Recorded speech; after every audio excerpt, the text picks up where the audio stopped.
Welcome to Brewsers, a podcast about beer, coffee, booze, and bruisers. I am your host, Roadie John, and today we speak to Relentless Rylie Rose about how she got into pro wrestling at the age of 12, the Cauliflower Alley Club, and what it's like wrestling in Canada. This is such a fun interview I had with an up-and-coming pro wrestler.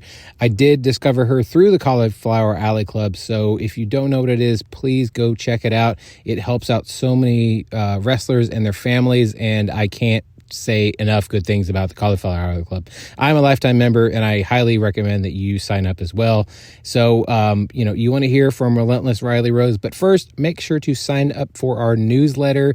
That's right, we have a newsletter every week, comes out twice, and it has even more information about our guest. Not only that, but it has fun facts and what is coming up on the show that you can look forward to. So make sure to sign up for that. The link is not only in our social media, but it is in the show notes here. So make sure to go do that. But first, here is Relentless Rylie Rose.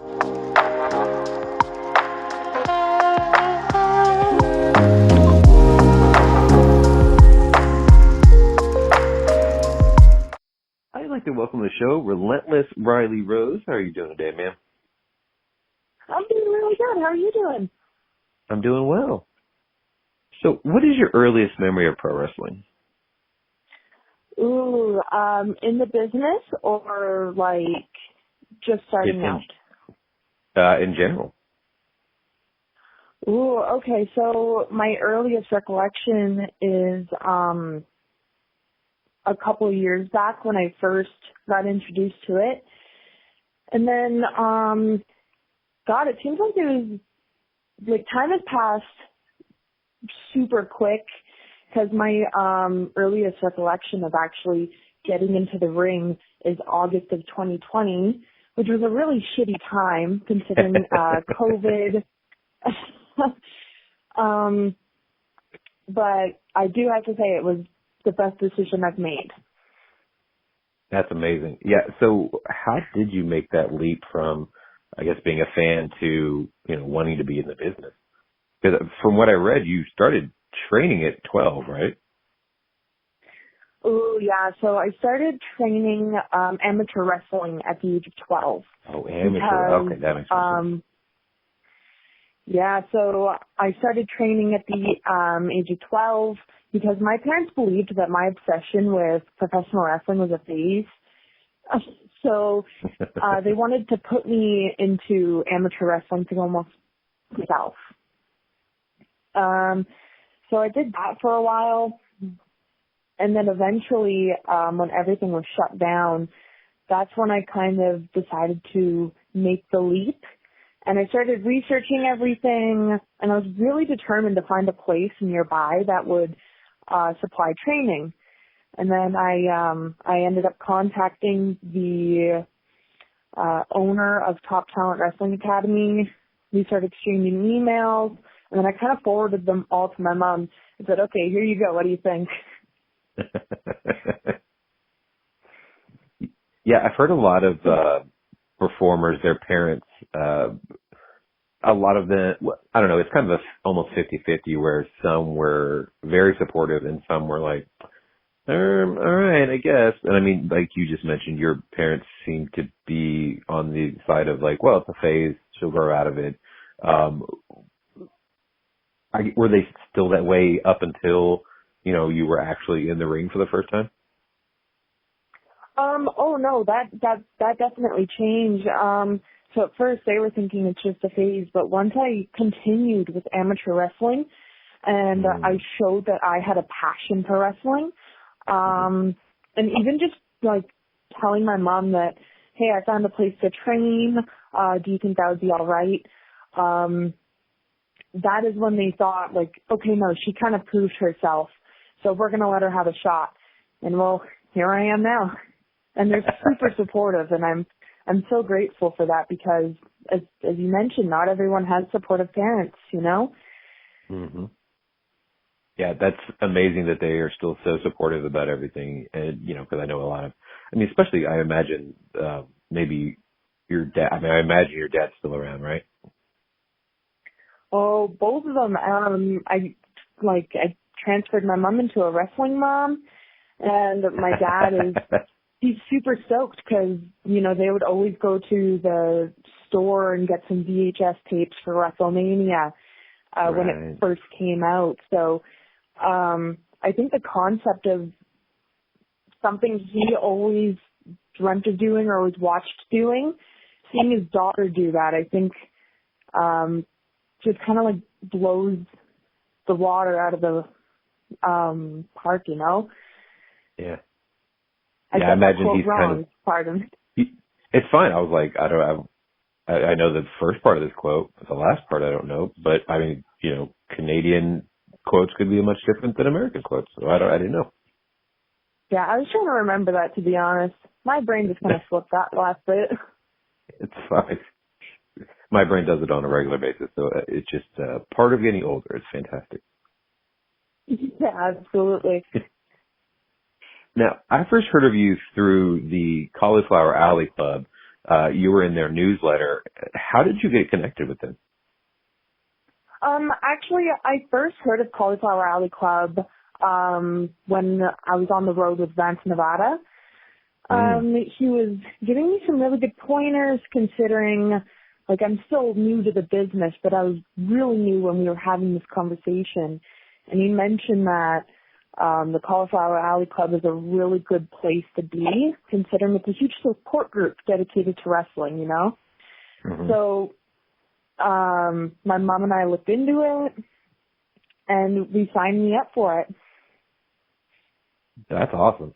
Yeah, I think I had heard about it before, and I never really thought about it. And then I think I was listening to Jim Ross's podcast, and him and Conrad Thompson were talking about it, and I was like, all right, I'm going to look into it again. And sure enough, I was like, okay, I have the money. I'm going to just do lifetime membership. And, I get the newsletters all the time. And I thought it was super cool whenever I signed up. The next one I was in, and I was like, oh, okay, this is legit. Yeah, it's awesome, you know, considering wrestling is such a broad group. There's so many wrestlers out there. So I think having a group that is purely dedicated to supporting one another, and we're just a big community, I think that's absolutely amazing. Yeah, I'm surprised actually there's not more groups, but hopefully in the future there will be. Cauliflower Club is doing so many good things and has for so many years.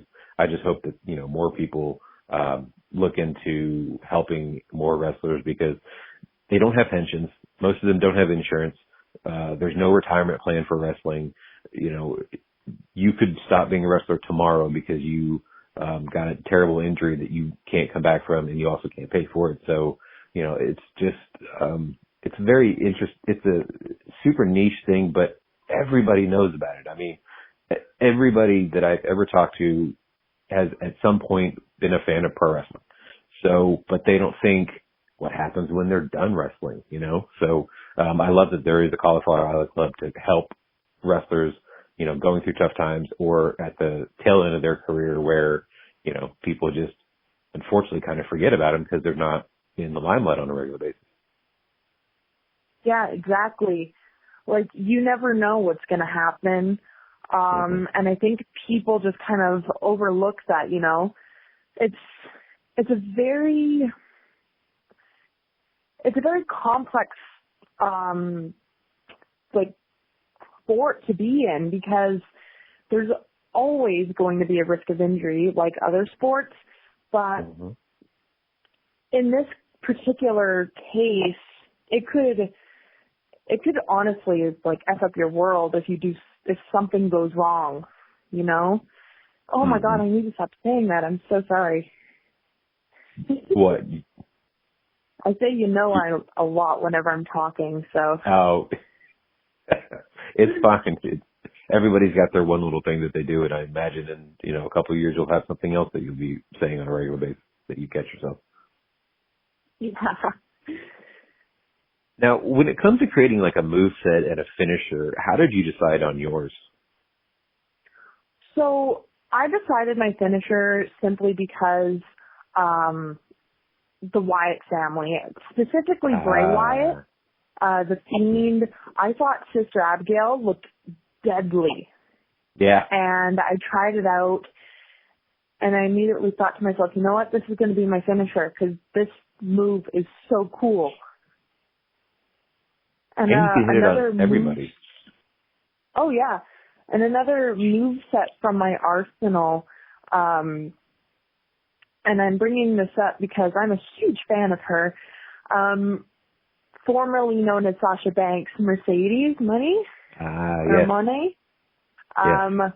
I love doing the Meteora, and it came into my arsenal simply because I watched so many of her matches, and I just wanted that to be there, because she executed it. You know, she could execute it from the apron. She could do it from the top, you know. It was absolutely amazing. And it's something that is a key signature in my arsenal right now. Now, what do you call your finisher? I don't actually have a name for my finisher right now. Oh, It's okay. It's essentially just the Sister Abigail, because that's what everyone knows it by. I feel like we could call it maybe like the Relentless one, or something. There's definitely something out there. Yeah. I've brainstormed a bit, and I thought to myself, well, the last little bit of my name is Rose, so it could be, if I ever wanted to have a signature for it, like Bed of Thorns. There you go. I like that. Yeah. Yeah. I think that works. Yeah, it kind of works, you know? Yeah. Now, where did you come up with the Relentless name? Like, was that part of your character, like, that you were coming up with, or is that something you always wanted to be called, or how did that name come about? So we were trying to figure out what kind of character I should have. And to be honest, I'm not that creative of a person. Just thinking of ideas isn't necessarily easy for me. So I was having some difficulty with that, but then my mom and I were talking through it, and she mentioned, you know what? I was listening to this song the other day, and I think this word suits you perfectly, relentless, because you balance school, you balance training, you've endured, along with everyone, of course, COVID, shutdowns, like working on your physical health as well, you know? Mm-hmm. So there's been a lot of rough patches and bumps in the road, especially because I'm young, you know? So, my social life has also suffered because of it, whereas at first my friends were all like, oh yeah, it's just a phase. But then I started getting more and more into it. They started becoming, I want to say, a bit distant or fake supportive. So she kind of summarized the word relentless for, I went to training. I thought of my physical health. I thought it was school. I was facing some mental health issues because my friends weren't being that fully supportive, and the group was just,